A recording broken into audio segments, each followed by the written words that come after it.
Episode 9 में हम देखते हैं युंगजू और यूमिन एक दूसरे को पकड़कर रो रहे थे। वो दोनों ही एक दूसरे का सहारा बनते हैं। वहीं दूसरी तरफ सारे लोग ये सोचकर परेशान हो रहे थे कि पता नहीं युंगजू क्या कर रही होगी। उनमें से कांग कहता है कि कोई बात नहीं, वो बहुत ही ज़्यादा स्ट्रांग है, खुद को संभाल लेगी।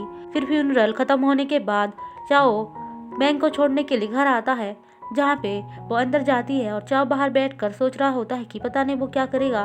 तभी वहाँ पे बैंक की मॉम आती है और कहती है कि तुम यहाँ पे क्या कर रहे हो, यहाँ पे कार पार्किंग करना सही नहीं है। चाओ उनसे माफ़ी मांगकर गाड़ी हटा लेता है।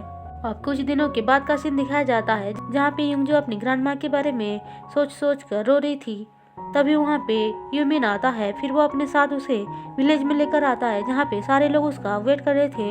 वो लोग उसके बहुत अच्छे से वेलकम करते हैं और एक दूसरे के साथ गेम भी खेलते हैं युंगजू के मन को सही करने के लिए। फिर वो लोग मिलकर खाना खाते हैं। खाना खाते टाइम युंगजू अपने इमोशंस को कंट्रोल नहीं कर पाती और वहाँ पे ही रोने लग जाते हैं, जो देखकर बाकी सब भी उसके लिए बहुत बुरा फील करते हुए रोते हैं। अब युंगजू एक जगह पे आकर बैठी हुई थी। तभी वहाँ पे यूमिन आकर कहता है, क्या तुम्हें हक चाहिए?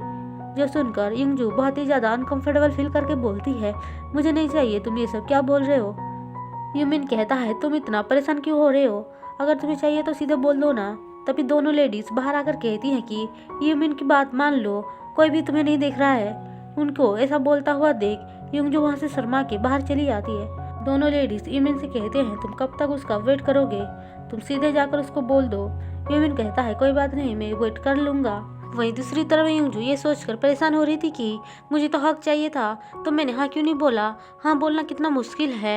अब सीन शिफ्ट होकर हमें बैंक को दिखाया जाता है, जहाँ पे उसका डायरेक्टर उसको डांट रहा था कि वो कोई भी इन्फॉर्मेशन अब उसको लाकर नहीं देता। जो सुनकर बैंक कहती है कि अब मैं दूंगी भी नहीं। जो सुनकर डायरेक्टर बहुत ही ज़्यादा गुस्सा करता है। तभी वहाँ पे चाओ खाना डिलीवरी करने आता है और पूछता है कि बैंक कहाँ है। तो वो लोग बताते हैं, बैंक तो डायरेक्टर से डांट सुन रही है।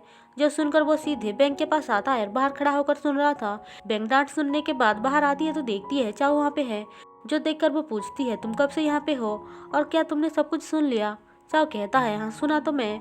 बैंक कहती है कि ऐसे प्रिटेंड करो कि जैसे तुमने सुना नहीं। फिर वो दोनों बात करते हुए घर आते हैं, जहाँ पे आते टाइम उसकी मॉम उन दोनों को साथ में देख लेती है और पूछती है, ये लड़का यहाँ पे क्या कर रहा है, ये टोस्ट बेचने वाला। जो सुनकर बैंक को बहुत ही ज़्यादा बुरा लगता है और वो कहती है कि आप ऐसे कैसे बोल सकती हैं, ये मेरा बॉयफ्रेंड है।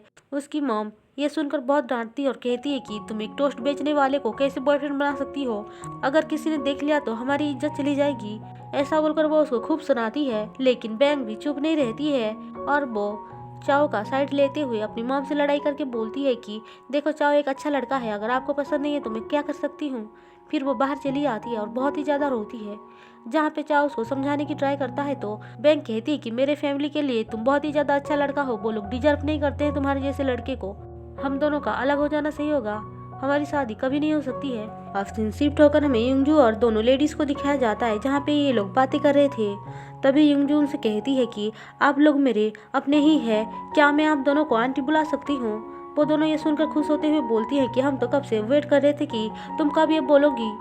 फिर थोड़ी देर बाद युंगजू जब सो रही थी, आंटी आकर उसको बताते हैं कि दोनों कपल के साथ देखो क्या हो रहा है। हम देखते हैं यूमिन के साथ जो कपल काम करते थे, उन दोनों के बारे में एक लड़का वीडियो बनाकर सोशल मीडिया पे अपलोड कर दिया था, जो देखकर सारे लोग उस लड़की को गाली दे रहे थे, ये बोलते हुए कि वो लड़की एक गोल्ड डिगर है और उसने उस आदमी को पैसे के लिए फंसाकर शादी कर ली। अब ये बात सुनते ही वो दोनों कपल परेशान हो जाते हैं और जिसने वीडियो अपलोड किया था वो उनके पास आकर कहता है कि आप दोनों मेरे वीडियो पे ये साफ साफ बोल दो कि कैसे मिले थे और क्या क्या हुआ था, ताकि लोगों को गलतफहमी ना हो। ऐसा बोलकर वो उनका स्टेटमेंट लेने जा रहा था, लेकिन तभी वहाँ पे यूमिन आकर वीडियो को बंद करते हुए बोलता है, इन दोनों को सफाई देने की कुछ ज़रूरत नहीं है। फिर वो उनको बताता है कि कैसे जब वो लड़की किसी के प्यार में पागल होकर उनके कंट्री पे आई थी, तब वो लड़का उसको अपनाने से मना कर दिया था। उसी टाइम वो आदमी आकर उसकी हेल्प की थी, जिस वजह से वो लड़की उसके पीछे पीछे आई थी और हमेशा उसका पीछा करती थी, जिससे कि धीरे धीरे वो दोनों ही एक दूसरे को पसंद करने लग जाते हैं। अब हम देखते हैं कि यूमिन को इस तरह से उन दोनों का साइड लेता हुआ देख युंगजू आखिरकार अपनी फीलिंग्स को समझ पाती है। फिर वो उसको बड़ी ही मुश्किल से लव यू बोलती है, जो सुनकर यूमिन हंसता है। फिर दोनों एक दूसरे को किस करते हैं। अब युंगजू धीरे धीरे करके अपने स्टाइल को भी चेंज करती है और नए कपड़े वगैरह खरीद कर रेडी होकर सीधे यूमिन से मिलने आती है, जहाँ पे यूमिन उसको नोटिस करते हुए बोलता है, अरे क्या बात है, तुमने तो नए कपड़े और लिपस्टिक वगैरह सब कुछ खरीद लिया। फिर ये दोनों एक साथ मिलकर टाइम स्पेंड करने लग जाते हैं, घूमते फिरते हैं और बहुत मज़े करते हैं। उसके बाद जब रात को यूमिन उसको छोड़ने आता है तो वो कहता है कि मेरे कपड़े गंदे हो गए हैं, मुझे इसको साफ करना है, ये मेरी फेवरेट है। ऐसा बोलकर वो सीधे अंदर घुस जाता है, जहाँ पे यूमिन की ऐसी हरकतें देखकर इंजू बहुत ही ज़्यादा अनकंफर्टेबल फील करते हुए बोलती है, तुम यहाँ पे क्या करने आए हो। लेकिन यूमिन भी जानबूझकर उसका मजे ले रहा था। हम देखते हैं ये दोनों साथ बैठकर वहाँ पे मूवी वगैरह देखने लग जाते हैं। फिर अगले दिन का सीन दिखाया जाता है, जहाँ पे सारे बात कर रहे थे कि पता नहीं युंगजू अब तक सही हुई है या नहीं। तभी वहाँ पे इंजू आकर कहती है कि माफ़ करना, मैं थोड़ा सा लेट हो गई, अब हमें काम करना स्टार्ट कर देना चाहिए। फिर सारे मिलकर वहाँ पे नए बियर के बारे में रिसर्च करने लग जाते हैं। थोड़ी देर बाद युंगजू सीधे डायरेक्टर के पास सैंपल लेकर आती है, जो टेस्ट करने के बाद डायरेक्टर बहुत ही ज़्यादा खुश हो जाता है।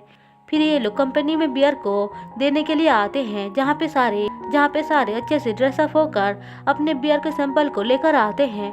और हम देखते हैं कि सब लोग उनके बियर को बहुत ही पसंद करते हैं, क्योंकि वो बहुत ही ज़्यादा टेस्टी था, जिससे कि वो लोग खुश हो जाते हैं। और इसी के साथ एपिसोड 9 खत्म होता है।